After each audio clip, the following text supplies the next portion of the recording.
Cuando tú tienes esta información como nosotros generamos hoy en día, puedes tener dos aspectos que son determinantes para poder identificar el robo. El robo en este tipo de delito de carácter patrimonial tiene ciertas leyes. Siempre tiende a suceder con base en patrones, donde puedes identificar desde el punto de vista espacial, pero también temporal, la conducta. Los grupos criminales tienen patrones, tienen espacios, tienen medios ambientes donde operan con ciertas ventajas y que posteriormente dejan de utilizar porque después de eso pierden esa ventaja. Transpodcast, el podcast de transporte.mx. Escucha cada semana a los personajes más importantes del mundo del transporte y la logística. Ya comienza Transpodcast. Este episodio de Transpodcast llega a ti gracias a GM Transport, el software de transporte más utilizado por los transportistas en México, que también tiene una suite de soluciones que va desde la generación del complemento cartaporte, la telemetría y hasta el crossboarding. Entra a www.gmtransport.com. ¿Qué tal, amigos de Transpodcast, el podcast de transporte.mx? Mi nombre es Clemente Villalpando y hoy me encuentro en un lugar fascinante, un lugar espectacular. Es para personas como yo, que nos encanta este tema de la tecnología aplicada al transporte, es como un Disneylandia. Me encuentro en la Asociación Nacional de Empresas de Rastreo y Protección Vehicular, que es la NERPV. Técnicamente la asociación que aglomera a muchas de las empresas que hoy te dan a ti servicio de telemetría, telemática, obviamente posicionamiento y muchas otras cosas más. Y hoy voy a entrevistar a una persona que lleva mucho tiempo queriendo entrevistar, a Luis Enrique Villatoro, que es el presidente de la NERPV, y hoy me tiene aquí en sus oficinas. Vine de gorrón, aquí andamos. Luis Enrique, qué gusto verte. Es un placer estar contigo, tener esta conversación. Muy buenas tardes, Clemente, estamos a tus órdenes. Mira, este es un podcast que, bueno, ahora con esta versatilidad del video, nos ayuda mucho a conocer y a darnos cuenta de lo que está pasando en materia de lo que pues, nos preocupa mucho a los transportistas, que es la seguridad.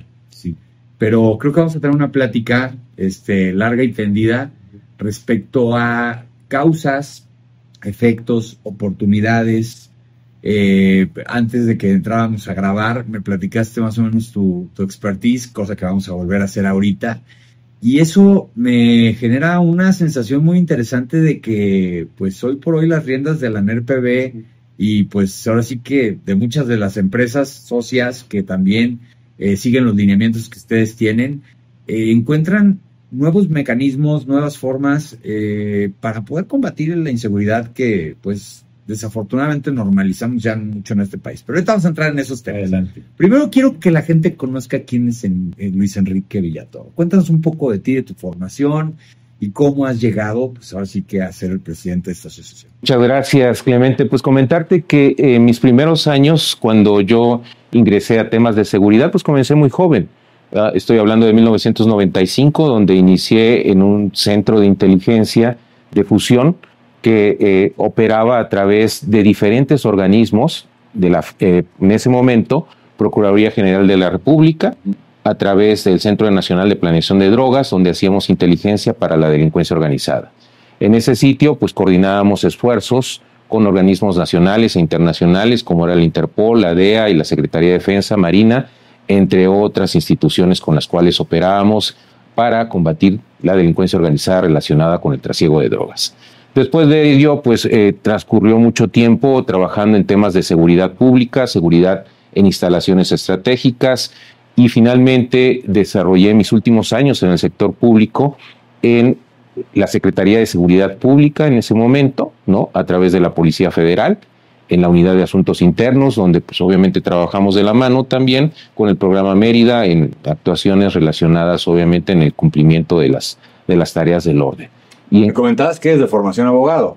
Soy politólogo inicialmente, con una maestría en ciencia política en la Facultad de Ciencias Políticas y Sociales de la UNAM, y después, por necesidades del destino, también tuve que estudiar Derecho, por supuesto, en la Facultad de Derecho de la UNAM, donde pues afortunadamente me gradué. Cuando esta combinación se da, pues obviamente te ayuda a entender no solamente el tema de las políticas públicas, sino también el fundamento jurídico que tienen en los criterios de actuación, particularmente las políticas públicas que construyes en materia de seguridad. Entiendes básicamente el tema de la seguridad nacional, que era un tema que en ese momento me llamaba mucho la atención, los temas relacionados con la inteligencia y la relación México-Estados Unidos. En consecuencia, me especialicé en temas de seguridad y defensa. Posteriormente, realicé estudios en España relacionados con un máster en seguridad y defensa, una especialidad en inteligencia en el Instituto Gutiérrez Mellado de España, en Madrid. Y adicionalmente, hoy en día estoy concluyendo un doctorado en materia de criminología ambiental en la Universidad Miguel Hernández de Elche, también España, también en Valencia, España. Interesante. Ahora, bueno, tu formación queda clara desde el punto de vista de lo que te interesa, pero las funciones de una persona con tus responsabilidades tienen mucho que ver con muchos hábitos. Obviamente, estamos hablando de un tema de seguridad. Yo conozco esta asociación desde hace muchos años y creo que le ayuda mucho a lo que muchas empresas de rastreo de alguna u otra manera flaquean, que es pues la relación con las autoridades. Yo que me he dedicado todavía al transporte, si me dijeras, híjole, que es así como muy valioso tener en tu empresa alguien que pueda hablar con autoridades. Claro. En un país como este. Ahí esa interlocución, ¿cómo la estás haciendo? Mucho respeto, por supuesto. La idea es tener, nosotros somos una asociación sui generis, porque todos los días operamos con las autoridades, necesitamos de las autoridades y ellos también requieren de nuestra información para poder recuperar la mercancía, y en consecuencia tiene que ser una comunicación respetuosa pero también precisa. Y el tema de la capacitación que hoy en día brindamos a las autoridades a través de los convenios que tenemos con los C4, C5 y Guardia Nacional implica también generar este lenguaje de comunicación. Otro aspecto muy importante y en lo personal es, por supuesto, haber pasado casi 20 años en diferentes áreas de seguridad en el sector público, desde la seguridad nacional hasta la seguridad pública, pasando por seguridad en instalaciones estratégicas. En consecuencia, cuando tú tienes que comunicarle a la autoridad, pues tienes que ser preciso en cuanto a la forma, entiendes el idioma que ellos hablan, por supuesto, y entiendes las necesidades que ellos establecen para poder tener esta recuperación que hoy en día necesitamos. Dentro de tu perspectiva, yo te voy a dar así que una cosa de mucho feeling. Antes, el robo siempre ha existido. El robo al transportista siempre ha existido, pero las características han cambiado, las modalidades han cambiado mucho. Y cualquier transportista que nos está viendo en este momento sabe a qué me refiero. El robo era muy poco violento, ¿sí? El que te lo reportaba era el operador. De alguna manera había un secuestro, no hay pequeños ni grandes secuestros, pero bueno, una privación de la libertad durante un tiempo, pero sin tanta violencia.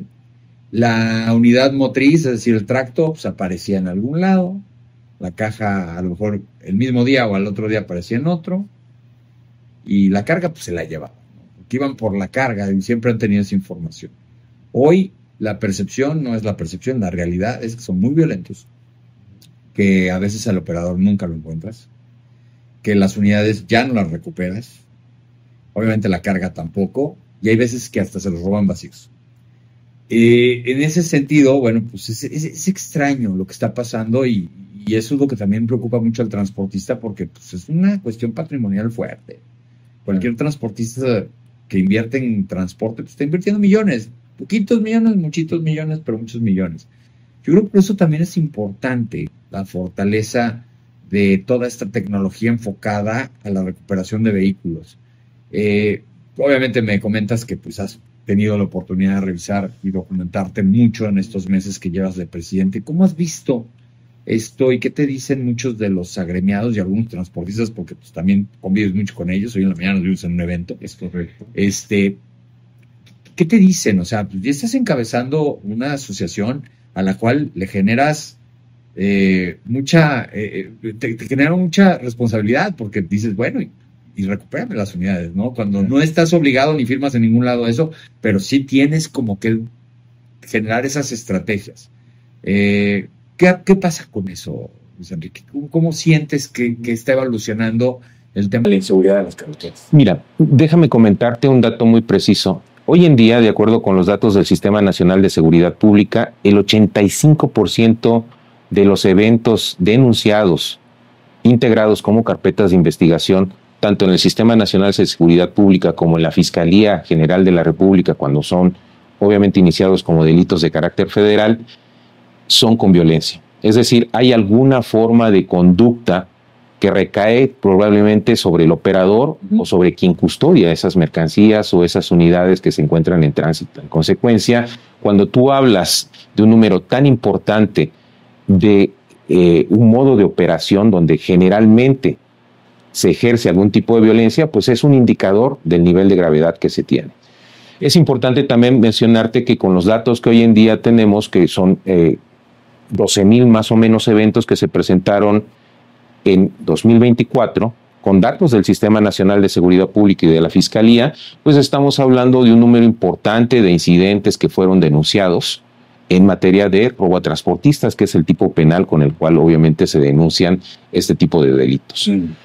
He también podido ver en una actuación muy importante en términos de las autoridades, quienes persiguen y además investigan estos delitos, como son los ministerios públicos, que hay entidades donde estos delitos se están iniciando por el bien jurídico tutelado más importante, que es justamente la privación de la libertad de las personas por encima del delito patrimonial. Por supuesto. Que eso es determinante para poder obtener, primero, establecer la constitucionalidad del acto de autoridad y después lograr, obviamente, que estas personas se le otorguen las medidas cautelares necesarias para posteriormente poder obtener una resolución o una sentencia, por supuesto, donde se les prive de la libertad de estas personas. Entonces, dado este contexto, te cuento un poco cuál es mi hipótesis acerca del tema del robo de carga. A ver, siempre hay un elemento disruptor en este tipo de cosas. Y creo que el elemento disruptor es a principios de este siglo, cuando se generan las tecnologías de las comunicaciones y, por supuesto, Internet, donde tenemos un crecimiento de los dispositivos de seguridad vinculados a los sistemas de posicionamiento global.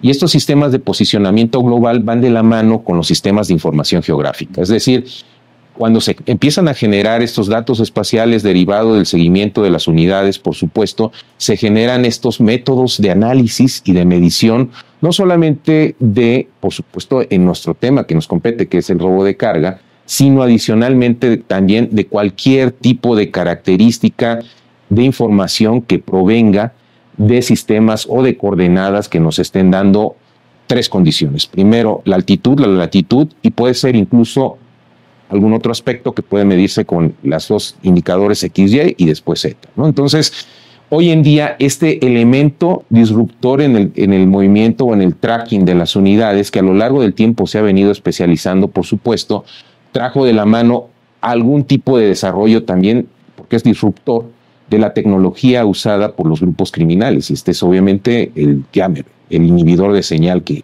viene a ser un elemento o un factor esencial dentro del modo de operación. Bueno, tú dices, vamos a parar ahí. ¿Qué pasó con los jammers? A ver, sabemos que hubo una ley anti-jammer que prohibía la comercialización de estos inhibidores, pues en medios normales, ¿no? Uno traba las plataformas de venta en línea y ahí te los comprabas. Yo compré uno y por ahí tengo un video de... compré un jammer, muy malo, por cierto, ¿eh? No me devolvieron mi dinero. Pero bueno, hay unos muy buenos, afortunadamente, los fantásticos. Y siento que esa fue una buena iniciativa por parte de ustedes, otras autoridades, pero siguen habiendo jammers, están robando los camiones con jammers. ¿Qué pasa ahí, por ejemplo? Mira, yo daría 2 pasos atrás. Hay un tema en materia de política criminal donde se ha venido atendiendo el problema del robo de carga, y si recordamos, básicamente en el 2018 y 2019 tuvimos los mayores números de incidencia delictiva relacionados con el robo de carga a nivel nacional, registrados otra vez en el Sistema Nacional de Seguridad Pública y en la Fiscalía General de la República, que en ese momento comenzó a registrar, derivado de una primera reforma donde se estableció que estos delitos que sucedían en las vías de comunicación tenían que tener un carácter federal, tenían que ser atendidos por el fuero federal. Ese fue ibas con una fiscalía, yo recuerdo hace 20, 25 años, no hay que decirlo, y tenías que ir a abrir Ahora ya se llaman carpetas de investigación, sí, pero antes eran averiguaciones previas. Correcto. Y cuando te tocaba Puebla, ya valía gorro porque tenías que ir a Puebla, Hidalgo, Tlaxcala, Estado de México, abrir 4 diferentes. O sea, eso me queda claro que es un gran avance, porque pues tenías que ir con fiscalías especializadas de robo de vehículo de cada estado, y era un peregrinar de ir presentando los mismos documentos y sufrir, porque eso es sufrimiento. Eso fue muy bueno y eso ayudó mucho al transporte para el procedimiento. Claro. Pero seguiremos pensando en que pues todavía falta la otra parte, ¿no? Sí, cuando lo concibes como un tema de política criminal, puedes darte cuenta que es el primer paso para constituir un tipo penal específico contra este delito. En consecuencia, surge esta primera decisión de pasarlo al fuero federal. Después viene el incremento de la pena en este tipo penal. Y esto trajo como consecuencia aumentarle un número de años y adicionalmente calificar como un delito que sumaba, pues obviamente, un tipo de sanción cuando se ejercía con mayor violencia, ¿no? Entonces le das ciertas características a ese tipo penal que se dieron, obviamente, a partir del 2018-2019, y en ese mismo sentido, se genera por parte de la Asociación Nacional de Empresas de Rastreo, al detectar esta situación, que el tema del inhibidor de señal tenía que ser incluido dentro de este proceso de integración de la política criminal que atendiera este tipo penal. Se hicieron 2 reformas que obviamente se gestionaron a través y se cabildearon con el Poder Legislativo, básicamente con el poder, con los diputados, con los senadores, para poder obtener estas reformas. Una de ellas fue en materia de ataques a las vías de comunicación, FUNVIS, si no me falla es el 181 en materia de ataques a las vías de comunicación en el Código Penal Federal, y otro más en la Ley Federal de Comunicaciones, de Telecomunicaciones, también por cuanto a los ataques a las vías de comunicación. Entonces, esto le dio una herramienta más a las autoridades federales o autoridades locales para cuando detienes en ese momento a una persona, que es más importante muchas veces llevar para un grupo criminal un inhibidor de señal que un arma. Y en consecuencia ese inhibidor de señal lo que hace pues es tratar de afectar obviamente o interferir en las comunicaciones y en el traqueo de esas unidades que nosotros tenemos en movimiento. En consecuencia, cuando esta persona es detenida, puede ser puesta a disposición por el simple hecho de la aportación de ese inhibidor de señal, adicionalmente a que se castiga también su distribución, comercialización y cualquier tipo de uso de esos inhibidores de señales, y queda reservado obviamente para las autoridades en diferentes tipos de utilización. En consecuencia, esa es la historia de la política criminal que se ha venido construyendo a lo largo, pues prácticamente de la vuelta de la esquina, porque estamos hablando de 2018 a la fecha en materia, obviamente, de la construcción de la atención a este tipo de... ¿Qué pasa después en ese movimiento, en ese inter? Pues pasa al cajón de la delincuencia organizada, y en consecuencia este tipo penal lo pasan a la Ley Federal contra la Delincuencia Organizada. Se tipifica esta conducta como parte de la operación de las organizaciones criminales. Hay 23 tipos penales dentro de la Ley Federal de Delincuencia Organizada, y te da también al Estado, por lo menos, esta capacidad para realizar investigaciones especiales, que es una técnica específica para poder realizar o utilizar medidas necesarias que el Estado se reserva para sí en términos de las investigaciones. Y esto es muy importante para, obviamente, en términos de poder combatir esto.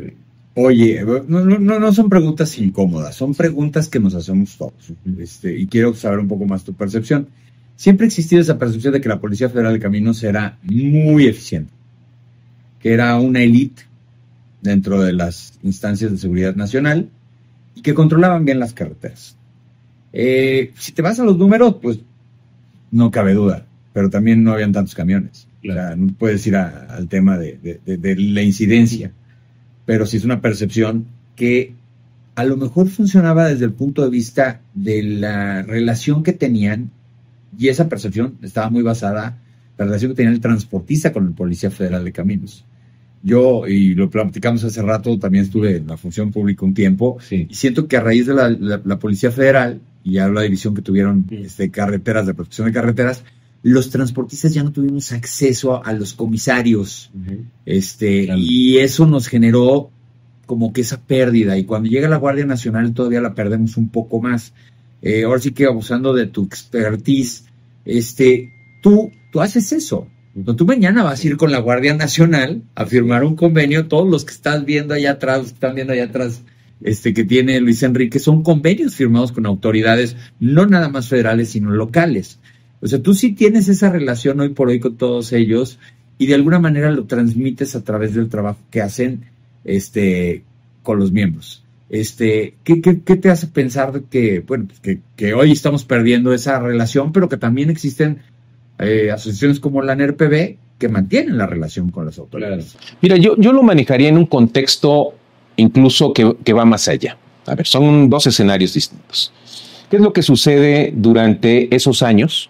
Bueno, hay una política que establece el mismo gobierno federal de combate a los hidrocarburos, que en ese momento era el principal flagelo que estaba presentando el gobierno federal, la empresa paraestatal, la empresa productiva, a la cual el Estado estaba teniendo ese tipo de delitos y a la cual la delincuencia organizada estaba orientada como un principal medio de explotación dentro de lo que era la cartera criminal, ¿no? El portafolio de actividades criminales que tenían, relacionado, por supuesto, con el trasiego de drogas y otro tipo de actividades como la trata de personas y todo esto que implica, obviamente, las formas de que utiliza la morfología que tiene la delincuencia organizada.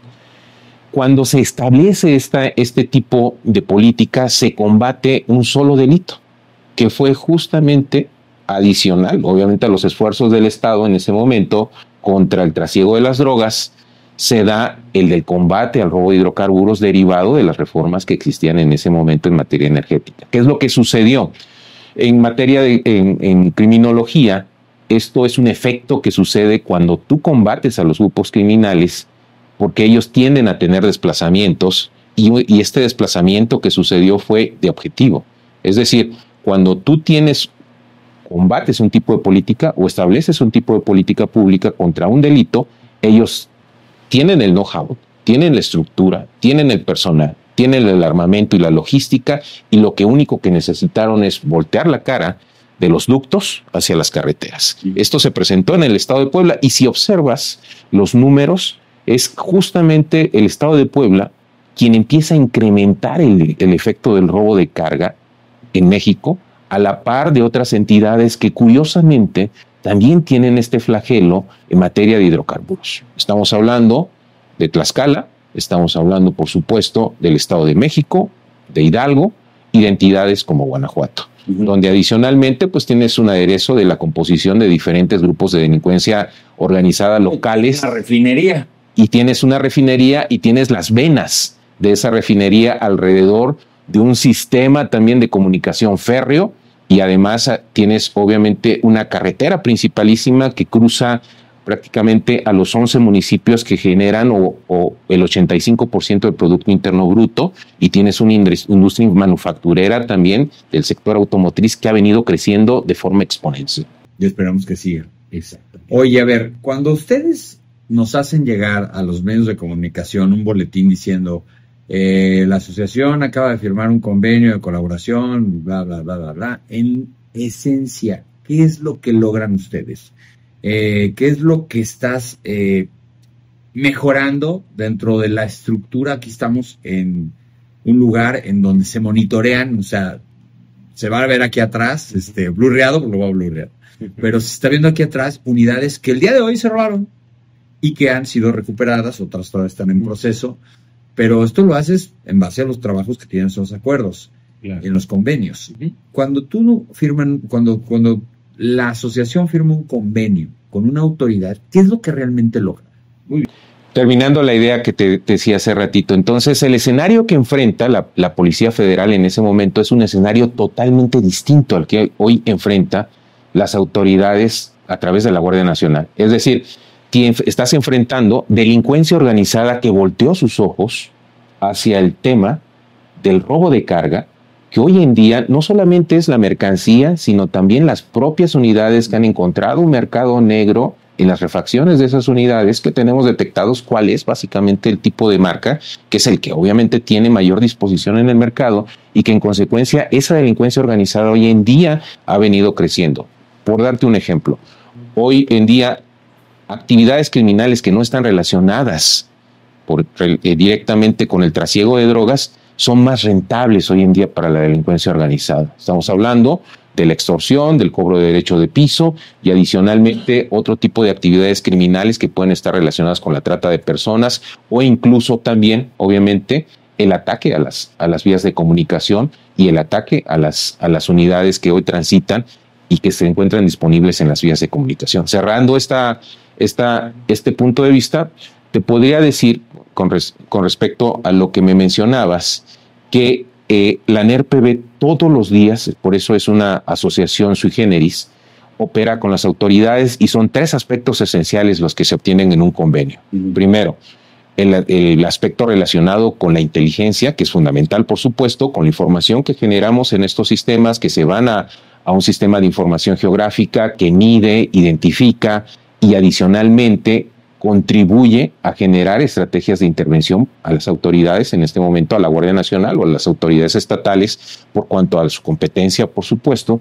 Y adicionalmente hay 2 aspectos más. Además del intercambio de información, de inteligencia, se viene la capacitación. Es decir, la capacitación implica que podamos integrarnos a los C5, a los C4 para poder compartir nuestro protocolo establecido a través, obviamente, de un sistema de competencias de CEPCONOCER, el 0023, en sistemas de comunicación satelital.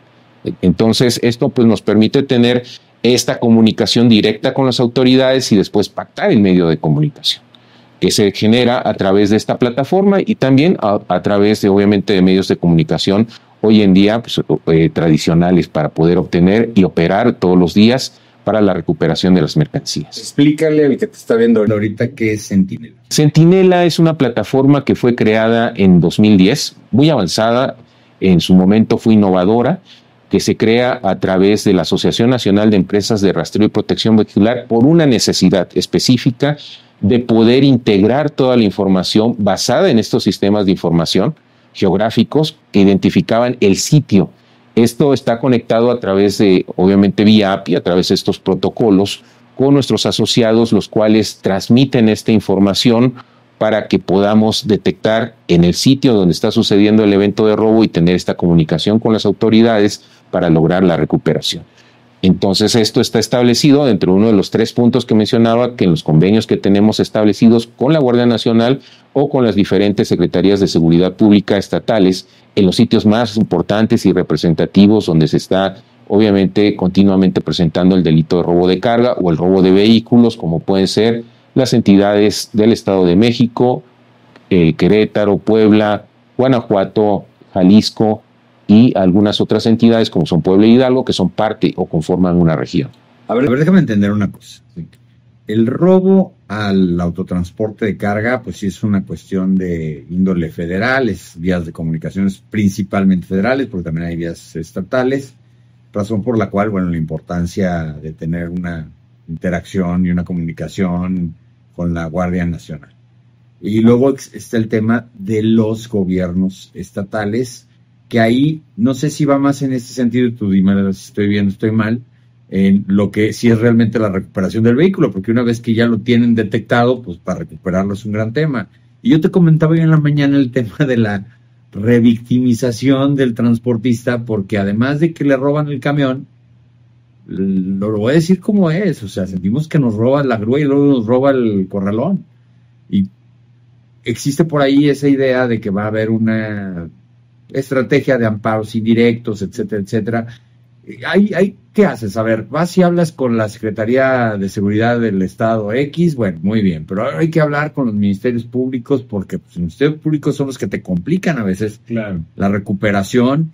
Y también, ¿qué se está haciendo con las grúas y con los corralones para que pues no abusen? Porque sí son abusos. Todo el mundo que ha tenido que pagarle a una grúa sabe perfectamente cómo funciona esto. ¿Ahí qué están haciendo ustedes? Mira, te contesto esto y también doy 2 pasos atrás.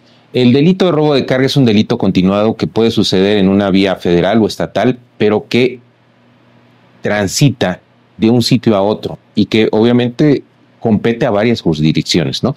Puede suceder en una vía de comunicación federal, en una autopista, pueden desviar esa unidad y meterse a un municipio, y en consecuencia también ya es competencia de las autoridades estatales y municipales. Y en consecuencia, cuando este evento o esta persecución sucede, pues interactúan las diferentes autoridades. Por eso es importante que, derivado de esta continuidad en el delito, porque es un delito continuado y permanente, tienes que tener esa comunicación con los 3 niveles de autoridad para poder interactuar con ellos y lograr la recuperación de esas mercancías. Ese es el primer aspecto. El segundo aspecto tiene que ver cuando tú recuperas esa mercancía y en consecuencia tienes que enfrentar primero la acreditación de esa propiedad, porque esa unidad, una vez que es recuperada y se establece un protocolo de predenuncia, que es el que nosotros utilizamos para llevar a cabo, pues obviamente, los pasos necesarios dentro de este proceso de judicialización del acto de autoridad. En consecuencia, una vez que esa unidad es recuperada, tiene que ponerse a disposición. Y ahí es donde comienza el gran problema, porque quienes tienen interés jurídico, que en este caso pues es el dueño del tractocamión o es el dueño de la mercancía, tienen que presentarse ante el Ministerio Público para acreditar la propiedad de esa unidad cuando fue puesta a disposición por las autoridades. En ese lapso, la unidad, como lo mencionas, pues es trasladada a un corralón, hay un arrastre, por supuesto, que no está regulado, que no está estandarizado porque no es propiamente un acto de la autoridad, sino de un tercero que es designado y que probablemente no esté regulado y que en consecuencia establecen ciertas tarifas que no están obviamente generadas por el Estado cuando esto existe, por supuesto, cuando esto existe, y que en consecuencia esto genera un siguiente daño a quien sufrió inicialmente, fue víctima de ese delito. Por eso hablas de revictimización. Y en consecuencia, este paso que se da justamente es el que tendría que generarse a través, obviamente, de leyes secundarias y de reglamentos que establezcan, por supuesto, y de la identificación de ciertos procesos para que esa unidad, si va a ser arrastrada, se establezcan los costos. Si va a ser asignada a un corralón, ese corralón sea el corralón que está establecido por parte de las autoridades y que en consecuencia estamos hablando de un vacío de regulación. Es importante porque además son temas que no son de competencia federal, generalmente son temas de competencia estatal y que desafortunadamente cada entidad tiene que atender de la forma en cómo se les ocurre. Estamos hablando pues de que si en efecto el delito ya es de características federales, este tipo de actividad que se suceden después de que sucede el delito y es recuperada la unidad, se presenta. Y eso tendríamos que trabajar de manera coordinada todos los que estamos involucrados en esto para lograr una legislación que se establezca en todas las entidades con una característica nacional que permita regular, una vez que las unidades son recuperadas, los criterios de actuación de tanto de las autoridades como de terceros que prestan los servicios relacionados con el traslado y depósito y el deber de custodia de esa unidad, porque esa es otra. Cuando esa unidad queda en ese depósito, debe de haber un deber de custodia. Debe de haber un deber de cuidado. Y lo que hay es deshuesadero. Es rapiña, ¿no? Sí. Entonces, cuando tú recuperas tu unidad, probablemente ya no recuperes la mercancía o encuentres tu unidad en las condiciones no necesariamente operativas y tienes que hacer otra vez adicional a todo este vía crucis que tuviste, pues obviamente tienes que volver a poner en términos operativos esa unidad, más adicionalmente el problema que representa haber generado una denuncia contra tu unidad y tener que darla de baja para que no se quede registrada con el delito de robo, que es otro tema adicional a la victimización, ¿no? Entonces tienes muchas consecuencias de derecho. Cuando te roban un camión, Luis Enrique, ya estás sufriendo la recuperación. Claro. Dices, ojalá lo encuentre, y luego ya sufres el ojalá lo encuentre porque ya sabes a lo que vas. Sí. Digo, si a mí me dijeras qué sería lo mejor, yo creo que aquí lo voy a decir y mis amigos transportistas van a decir que inclusive para presidentes debería de haber grúas de la Guardia Nacional, corralones de la Guardia Nacional y deberían de estar al servicio de las víctimas y no deberían de cobrarle a los transportistas que les robaron sus camiones. Eso justamente hay un vacío normativo y ese vacío desafortunadamente lo ocupan quienes pueden obtener a partir de eso un beneficio personal. Y en consecuencia, lo que se tendría que atender es esta parte donde no está regulada una vez que se efectúa el delito, que se tiene la noticia criminal y que la autoridad actúa bajo esta figura del acto de autoridad, ¿no? Y en consecuencia tendría que existir esa regulación para que esa unidad esté regulado su traslado, esté regulado su depósito y adicionalmente quede estipulado el deber de custodia, ¿no? Eso es básicamente los tres conceptos que tendríamos que tener para una vez acreditada la propiedad se pueda recuperar en las condiciones en las que originalmente esa unidad pues fue rescatada, ¿no? No, y lo dices bien, porque, a ver, si no te basas de una regulación, pues es imposible hacerlo. Yo te voy a ser sincero, pocas veces, pero he logrado recuperar parte del monto que se ha pagado a las grúas, cuando por ser una concesión de la Secretaría de Infraestructura, Comunicaciones y Transportes, están de alguna u otra manera abusando, y lo he dicho aquí y hemos hecho videos al respecto, mandas un escrito a la Secretaría diciéndole que te están cobrando de más, y la Secretaría sí le da seguimiento. Muchos transportistas dicen, yo ya no quiero tener más broncas, y ya no le dan seguimiento. Pero si no tienes un fundamento donde agarrarte, o si no tienes un reglamento, o si no hay una tabla, en algún momento la Canacar hizo algo con las grúas para ver si transparentaban el tema de los cobros, no se pudo lograr y eso fue complicadísimo. Pero bueno, vamos a regresar al tema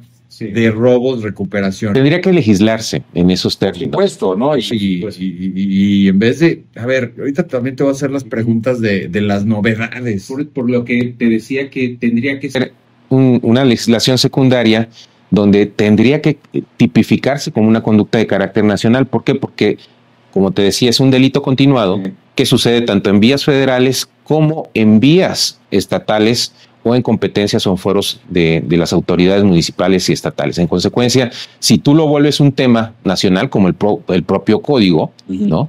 Eso te permite poder actuar, por supuesto, en todos los ámbitos y no necesariamente en el fuero federal, ¿no?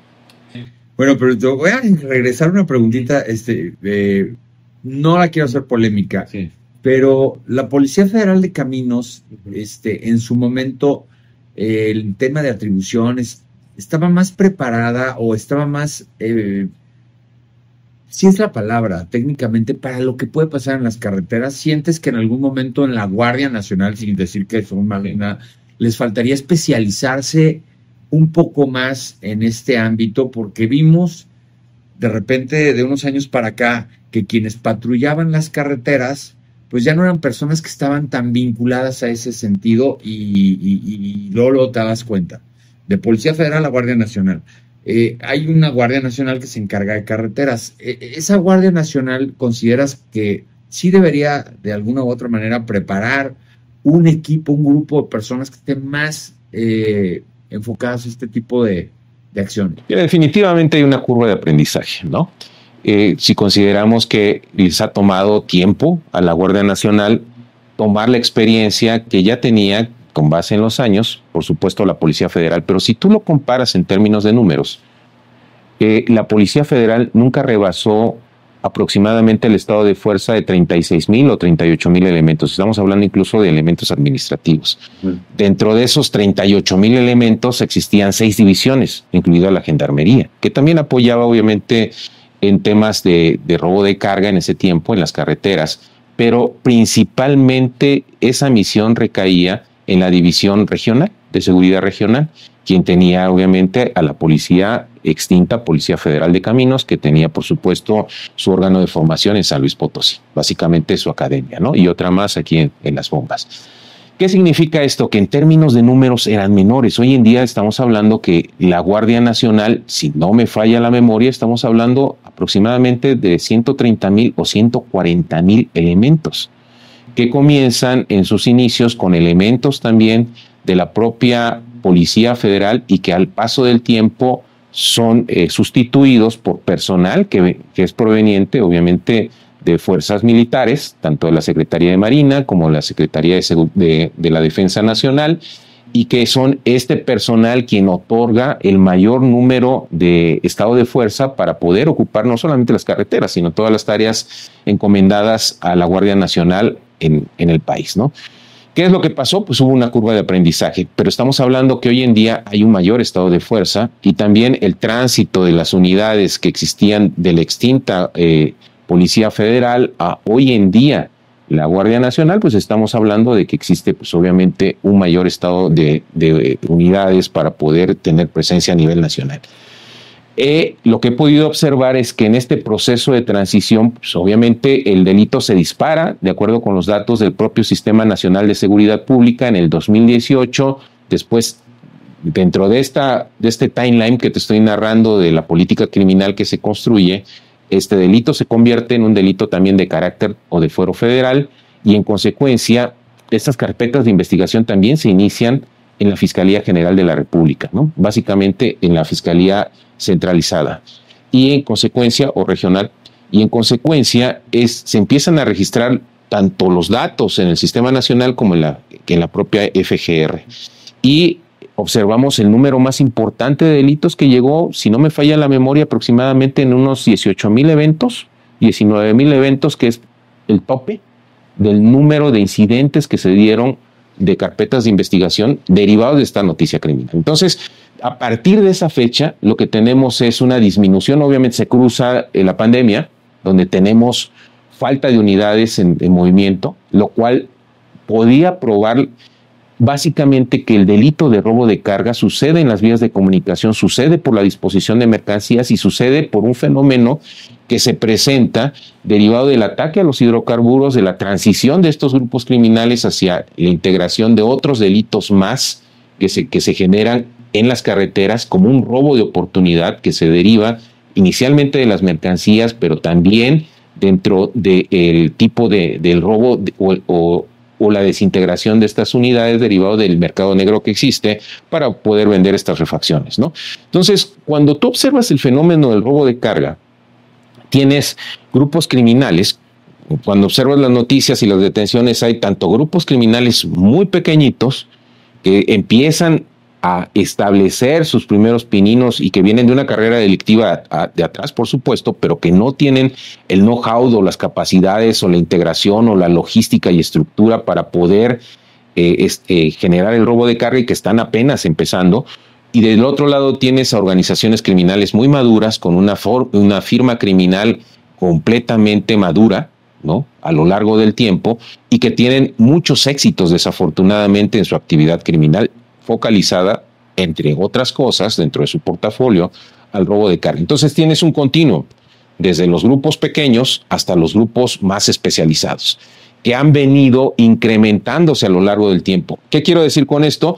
Que no es lo mismo lo que enfrentabas en los tiempos de la Policía Federal con ese estado de fuerza a lo que hoy enfrentas, al tipo de delincuencia organizada y al volumen de delincuencia organizada que hoy enfrentas con la Guardia Nacional. Sí, queda claro que hoy hay más delito y pues, eso genera esa percepción de que las policías anteriores eran mejores, pero eso justamente hablo de dos escenarios distintos. ¿Qué tenemos en la realidad? Pues un flagelo muy grande que probablemente no logre disminuirse en la totalidad como nosotros quisiéramos, pero necesitamos ciertos estándares para poder operar, ¿no? Eso significaría que pudiéramos bajar de forma constante, ¿no? O que se multiplicara el número de disminución que nosotros tenemos. Tenemos un registro con relación al año pasado en datos anualizados de aproximadamente 10% en cuanto a las carpetas de investigación. ¿Menor, ¿no? mayor? Menor. Con datos del Sistema Nacional y de la Fiscalía General de la República. ¿Qué es lo que necesitamos? Pues descender, obviamente, en promedios del 10 al 20 o al 30% para lograr disminuir, por supuesto, el efecto que estamos teniendo en las cadenas logísticas o, obviamente, en las cadenas de suministro que tenemos a nivel nacional y, por supuesto, hacia el mercado externo. Oye, te quiero contar algo. Hace más de un año nos fuimos una serie de transportistas a España a conocer empresas de transporte españolas. Y fuimos a una empresa, se me acuerdo cómo se llama, Translog, en Barcelona, en Cataluña. Y nos sentamos ahí 8 o 9 transportistas junto con ellos a platicar qué pasaba y todo. Y a alguien se le ocurrió preguntarles, oigan, ¿y ustedes cómo andan en robos con cerrones? No, pues el último robo que tuvimos fue hace 6 años. ¿Y cuántos? Hemos tenido 2 en la historia de la empresa que han sido 20 y tantos. O sea, y cuando nosotros les contamos, y no una empresa pequeñita, la cantidad de robos que hay en México no nos podían creer. O sea, y yo creo que esto sí ya es algo que al país que vayas es todo un tema. Tú tendrás, no te quiero comprometer aquí con el dato, que seamos el país con más robo de transporte carga a nivel mundial. O sea, países como China, la India, a lo mejor me vas a decir en Brasil hay mucho, pero seremos el país que más sufre del transporte, del robo de transporte y carga. Te voy a dar datos exactos. Cuando tú comparas dos economías que tienen ciertas características, primero, que están en el mismo continente, Brasil y México, que son obviamente las dos economías en Latinoamérica más importantes, en ese orden, ¿no? Primer y segundo lugar.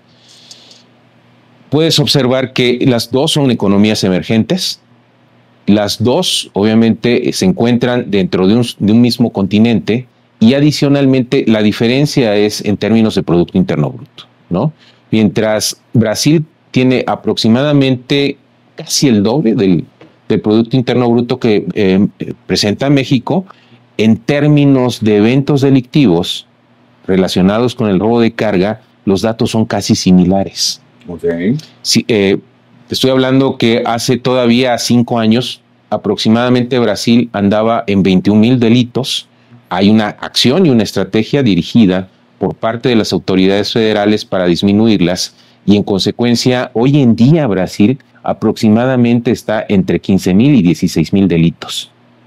Con datos interesantes porque adicionalmente el delito de robo de carga siempre tiende a concentrarse. Es decir, hay una ley de concentración del delito que se establece en la criminología ambiental, particularmente para delitos de carácter ambiental, delitos patrimoniales, que te habla de que el delito siempre tiende a concentrarse en ciertas zonas que tienen que ver con economías de consumo. Es decir, donde tienes más concentrada la población y hay más demanda de bienes y servicios. Tiene mucho sentido porque cuando tú analizas Brasil en términos de estos números de eventos que están perfectamente georreferenciados, te das cuenta que hay dos mercados sumamente importantes en materia de robo de carga. Uno de ellos es Sao Paulo y otra parte es la región de Río, ¿no? De Río, exactamente. Entonces tienes alrededor de esas dos zonas metropolitanas el 80% de la actividad delictiva. Cuando tú te vas a Argentina y analizas, pues tiene que estar necesariamente centralizado en la zona, obviamente, de la capital del país, donde tienes la mayor concentración de las personas. Y cuando tú observas este delito que sucede en México, lo tienes concentrado en dos regiones. En la región centro, donde se integran pues, las entidades del Estado de México, Puebla, por supuesto Tlaxcala, Hidalgo y parte de Querétaro, y tienes otro efecto también en la región Bajío, donde el epicentro de todo esto es obviamente Guanajuato, pero que tiene un efecto también sobre entidades como son Querétaro, entidades como pueden presentarse sobre el efecto sobre Jalisco, pero también hay un efecto muy, muy importante, por supuesto, en Jalisco. ¿Dónde sucede? Las fronteras, en los límites de división entre estas entidades, como en Lagos de Moreno, con León, por ejemplo, en la zona de los Apaseos, cercano a Querétaro, en la región de Celaya, Irapuato, que son los puntos medulares de esta actividad en Guanajuato, pero también tienes actividad sobre la México 57, entre la zona de Hidalgo, Estado de México, y sus vías de comunicación que conectan sobre la México 57 a Querétaro, y el centro nodal que está, por supuesto, en Ecatepec, con estas vías de comunicación que conectan hacia Hidalgo, ¿no? A través de la México 85D o la 132, y cuando prolongas este delito, se va obviamente sobre toda la México Puebla, que es la México 150D. Entonces tienes ahí perfectamente claro el panorama y la concentración que tiende a haber a dos características. La primera es geográfica, porque tradicionalmente pues es el centro del país y la zona del Bajío, donde tuviste la mayor concentración de personas e históricamente ha venido siendo los polos de desarrollo, y adicionalmente es una zona de asiento de personas por las condiciones, por supuesto, de desarrollo geográficas, etcétera, etcétera, y se convierten con el paso del tiempo, a lo largo de los años, en áreas de concentración de personas y centros de bienes de consumo, ¿no? Oye, a ver, hay una situación aquí muy interesante. Sí. Tecnología contra ocurrencias. Hoy disponemos de suficientes datos como para tener inteligencia predictiva, pues las famosas, antes era el monitoreo activo, torre de control, hoy ya se habla y hay muchas compañías que lo hacen, muchos socios de aquí de la asociación, que hacen ya esa situación de decirte, es que este viaje tiene una probabilidad altísima, tenemos que cuidarlo más, todo el rollo, contra, no te voy a decir ocurrencias, ya lo hice en videos, pero lo del balizado, que siento como que es el tema de, y lo veía así un transportista el otro día, te lo voy a decir así, sí. Dicen, bueno, y si no lo hacemos no pasa nada, porque ya dijeron que ya no pasa nada. Pero el día que te roben el camión y que te pregunten, ¿no está balizado? Te van a decir, no, pues no lo quiso balizar. O sea, como que de repente sentimos como que hay esos pretextos de, ahora le tenemos que poner las placas a los remolques, que el día que vendes el remolque también va a ser un broncón, porque vas a bajar las placas, vas a tener que pintar ahí, en fin, todas esas circunstancias que hoy la Secretaría, que no tiene que ver, la Secretaría de Infraestructura, Comunicaciones y Transportes, que no tendría que ver en este tema, o sea, a lo mejor que nos ayuden con puentes y otras cosas, y empiezan a decirnos, hagan el balizado.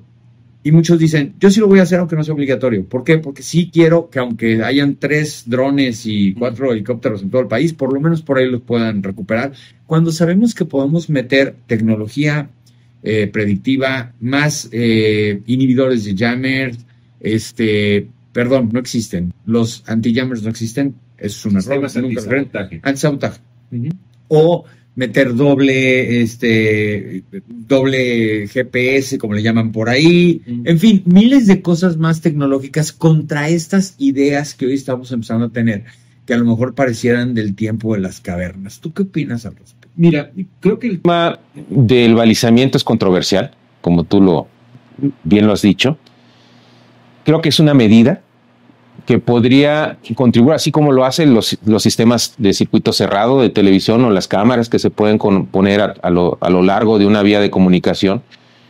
Creo que el tema tradicionalmente de la seguridad física ha sido sustituido hoy por la seguridad electrónica, que es por supuesto más efectiva en términos obviamente de poder recuperar las unidades, de poder ir al sitio donde obviamente están esas mercancías escondidas o donde fue la última posición de esa unidad y coordinar esas estrategias con las autoridades. Pero hablando de inteligencia, no estoy hablando de inteligencia del tipo que conocemos hoy en día relacionada obviamente con ChatGPT o cualquier otro tipo de inteligencia narrativa, sino de inteligencia predictiva.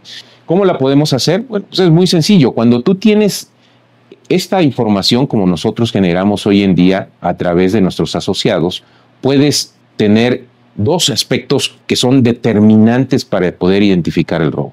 Primero, el robo en este tipo de delito de carácter patrimonial tiene ciertas leyes. Una de ellas es la concentración del delito.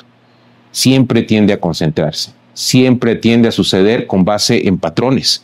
Cuando tú tienes un patrón de carácter espacial, como es el que tenemos, pero tienes otra condición, que es el patrón de carácter temporal, creas patrones híbridos, donde puedes identificar desde el punto de vista espacial, pero también temporal, la conducta y el perfilamiento de este diseño de los grupos criminales. Es decir, los grupos criminales tienen patrones, tienen espacios, tienen medios ambientes donde operan con ciertas ventajas y que posteriormente dejan de utilizar porque después de eso pierden esa ventaja. El actor generalmente criminal siempre actúa pensando que va a tener éxito y actúa bajo ciertos patrones repetitivos que van madurando al paso del tiempo y que constituyen primero el modo de operación, pero también incluso la firma criminal. Es decir, la manera en cómo ellos dejan la actividad, actúan y dejan la señal de que fueron ellos quienes realizaron esa actividad.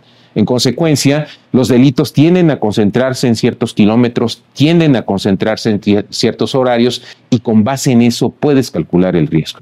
Oye, ya por último, por ahí llegué a escuchar que había la probabilidad de que en algún momento las autoridades pidieran que las empresas de transporte o las empresas de rastreo permitieran acceso a la localización de las unidades. ¿Qué hay de cierto y qué tan riesgoso es? ¿Permitieran acceso? ¿Te refieres a que tengan las unas cuentas espejo? Sí. Ah, claro. Mira, sería nuestro sueño. Pero a muchos transportistas no les gustaría que las autoridades sepan dónde están sus unidades. No, claro. O sea, no es la idea, lo ideal no sería que te estén traqueando todo el tiempo, porque además, si lo pensamos en términos obviamente del número de unidades que hoy en día se encuentran en movimiento en este país, pues estamos hablando de que no había software que pudiera tener la capacidad de respuesta para poder hacer ese tracking, ¿no? De tantas mercancías que se están en movimiento. Sería imposible desde mi punto de vista. ¿Qué es lo que requieres? Que esa información, una vez que sucede el delito, la tenga la autoridad lo más rápido posible. Y en ese sentido, nosotros estamos construyendo. Decía yo que Centinela existe desde 2010 como una herramienta tecnológica que viene a llenar esa necesidad en aquellos tiempos, obviamente del crecimiento de los sistemas de posicionamiento global, pero hoy en día, a partir de la erupción de esas tecnologías, del crecimiento de esas tecnologías, y de la maduración incluso también de esas tecnologías relacionadas con la seguridad electrónica en todas sus vertientes, te permiten hoy en día tener sistemas de información como este que tenemos aquí enfrente, que ya actualizado te podrían incorporar video, te podrían incorporar seguimiento en tiempo real una vez que tienes el evento delictivo, te podría permitir llegar a las autoridades a través de una API, de una conexión, para que ellos tengan este espejo inmediatamente una vez que sucede el delito y tener la capacidad para poder estar identificando ese delito cuando está sucediendo, tener acceso quizás a ese video, tener información relacionada, por supuesto, con la data que se puede obtener de esas unidades, porque siempre es importante que ellos tengan la información relacionada con los elementos más básicos de esas unidades. ¿Cuáles son? Pues obviamente los económicos. Sí, claro, no tienes que romper la cabeza dándoles datos porque ya los tendrían. Porque ya inmediatamente Lo tendrías y podrías incluso llevar la fotografía de esa unidad cuando sucedió, cuando lo tuviste en ese último momento o cuando pudiste detectar la incursión de esos grupos criminales. En consecuencia, hoy en día el uso de las tecnologías no solamente se enfocan al momento de la reacción, sino también desde el punto de vista de la predicción, de la prevención, a través de estos sistemas de inteligencia artificial que estamos sumando a nuestra nueva plataforma hoy en día, a través de la reportería que te puede dar también este sistema de información, a través de los dashboards. Hoy en día es la década de los dashboards, la década de los datos duros, y que adicionalmente también lo tienes que aderezar con estas nuevas tecnologías que se están sumando en cuanto al tracking, ¿no? Y de la Centinela 2.0, del cual no nos vamos a dar detalles porque no queremos que los malos vean este video y sepan más de lo que están ustedes haciendo. Pues te quiero felicitar, Luis Enrique, por hacer así que este trabajo con la asociación para que pues hagas lo que los transportistas realmente anhelamos en el futuro, que estén en más seguras las carreteras. Claro, mira, yo en resumen señalaría que la Asociación Nacional de Empresas de Rastreo y Protección Vehicular, que hoy en día cumple 22 años, estamos tratando de colaborar en términos de la estrategia en materia de seguridad federal, y estamos muy esperanzados en que esto, conforme a la integración a la política y al crecimiento en cuanto al estado de fuerza también de las autoridades y del esfuerzo que se está haciendo a través del liderazgo del maestro Harfuch, se logren tener resultados en el mediano y en el corto plazo, con relación no solamente en términos del robo de carga, por supuesto, sino también contra la delincuencia organizada, que hoy en día es un flagelo para el país y que todos necesitamos que este país obviamente se pacifique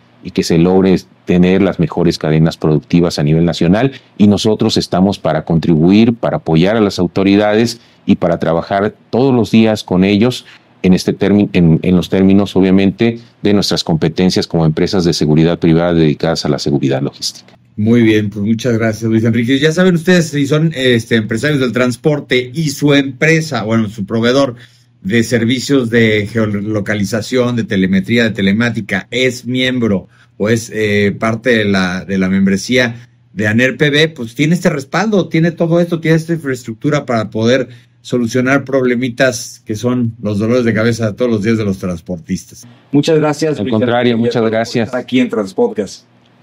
Es un placer. Muchas gracias. Gracias a todos ustedes. Ya saben, la mejor y la mayor información del mundo del transporte la van a encontrar en un solo lugar, transporte.mx. Saludos.